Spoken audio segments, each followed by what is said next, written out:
O ayan, malinaw pa sa kintab ng mukha mo, Esther. Mga sumbong ni Lola Gracia. Magbayad ka na kasi. Pero matigil na to. Malinaw din sa kintab ng ulo mo, kagawad. Ha? Na pinagkakaisahan ninyo ko dito. Talagang pinuntahan nyo ko sa bahay ko, ha? Para ipahiya. Ganon? Ganon na awang-awa ka sa sarili mo. Hindi ka naawa dun sa apong piningot-pingot mo, ha? Hindi. Kailangan bumalik doon? Yun naman totoo eh. O sige, dalhin nyo na yan. O ayaw magbayad. Dali na! Barangay na kayo. Grabe naman kayo! Isama na si Berta. Isama na si Berta. Dali na! Naman kayo! Ano ba yan? Sige na, sumama ka na. Sip-sip ka naman eh. Sige na.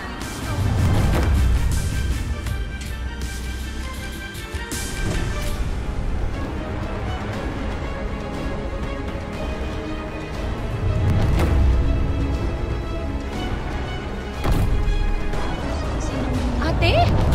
Takon nyo nga ako! Sino kaya yan?